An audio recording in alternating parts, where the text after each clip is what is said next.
Hey guys, so today's video we are going to talk about religion and the law of assumption. Let's talk about it. Before I get started, definitely subscribe and give the video a like if you liked it, and also if you would like to know how to manifest money using a workbook, I have one down below. It is $11.11. And yeah, okay, let's get into this. Let's talk about religion, okay? I personally, when I started hearing about the law of assumption and really like figuring out that we are source, right? I realized that, oh my God, like literally everything I've learned from the church makes sense now. So back in the day, oh, I haven't even said what my background is. Okay, so my whole life, I've been Seventh-day Adventist my whole life. Until like 18, I would say that I was Seventh-day Adventist. Actually, no, let me say like 20. 20 is when I kind of started questioning things. No, I was questioning before. I went to Christian schools my whole life except for 1 year. 4th grade was at public school. Before 4th grade, I was in a Catholic school. And then after 4th grade, I was in SDA schools. That is my background. So my whole life, I have had Bible class. I used to question a lot of things when it came to religion because, like, first off, you using the Bible as a reason to dislike people doesn't make sense to me, because from what I understood, you know, being, I was gonna say indoctrinated, no, being saturated in this religion, I'm like, I don't see God like picking and choosing people that are okay and who are not. Also, they also preach treat your neighbor as yourself, and I'm like, for me me personally, I couldn't judge someone for who they love, and I wouldn't expect someone to judge me for who I love. So why would I do that to someone else? Also, like when I would go to church, this is when I started to really like step away from it. When I became an adult, I noticed I didn't like how judgmental religion was. Like I didn't like how judgmental the church was. Usually like older people in the church would judge what I'm wearing, for instance, going to church. Just like little things that I'm just like, this doesn't feel like God's work. This doesn't feel like what God wants us to be doing, judging people like this. And so I stepped away from the church because of mainly the older people in the church. They were just too judgmental, and it didn't make sense to me not accepting more people and not accepting people that didn't fit the part of a Christian, you know? Like if someone showed up that was tatted up with jeans and a grill in their mouth, they would be judged. And in my mind, I was like, that doesn't make sense to me. That doesn't, like, wouldn't you want that person to hear what you're talking about most? Like people who aren't already in it? Isn't that the point in this religion, is to spread it to many people and not judge people? Like none of it made sense to me. And so I left the church. That traumatic event happened that I talked about already many a times, and then started my spiritual journey.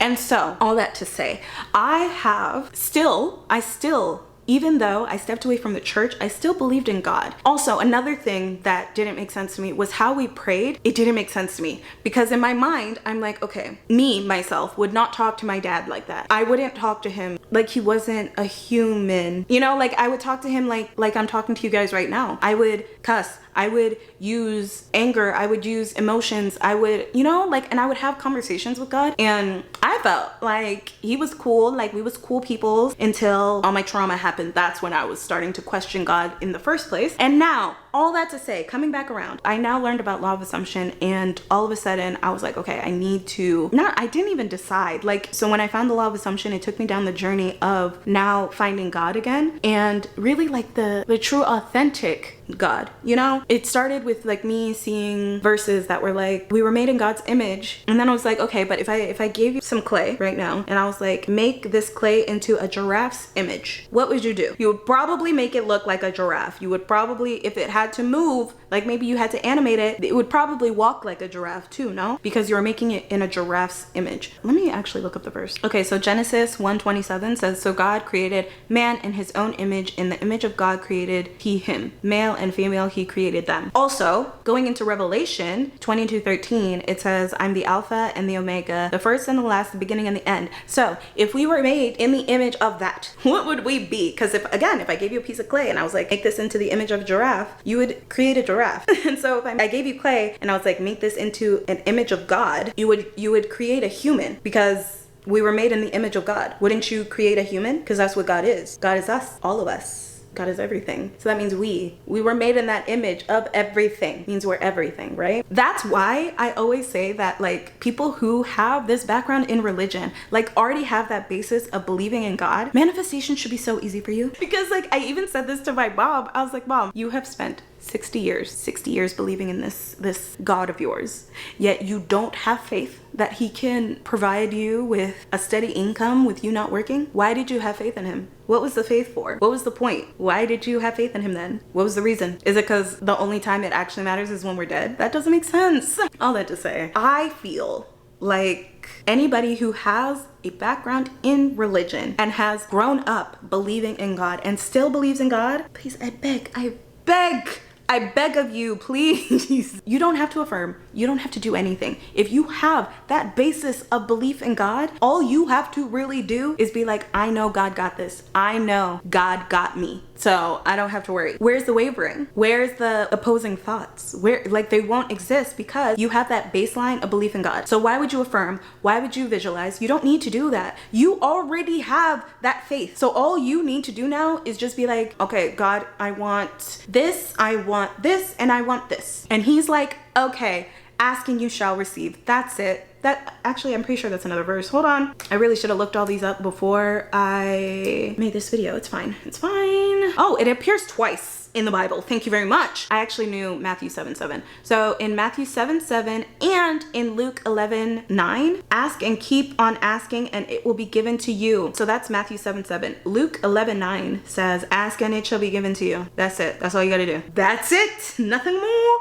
No affirming, no visualizing, nothing. If you believe in God, that's all you do. And honestly, that's all we need to do when it comes to manifesting. But a lot of people don't have that basis of belief in something. And so they think that they need to do in order to receive. But you already know that you don't need to. You don't need to do anything for God's love. That is it for this video. I hope you guys enjoyed, and I hope anyone who has a background in religion can see this and be like, oh my God, I didn't have to do all that. Like, I could just use religion to manifest. Yes, you can. You can use anything to manifest. If you wanted to go outside in the rain, spin around 3 times and howl at the moon, and that is how you get your desire, that is how you'll get your desire. It doesn't matter what you do. It's you. You are the reason that it manifests, not the technique. If you are new here, we do a comment of the day and we do an emoji. This is going to be the emoji for the day. And then you leave a comment, either your favorite thing you've ever manifested, or your most recent thing you've ever manifested, or a manifestation you want to share down below.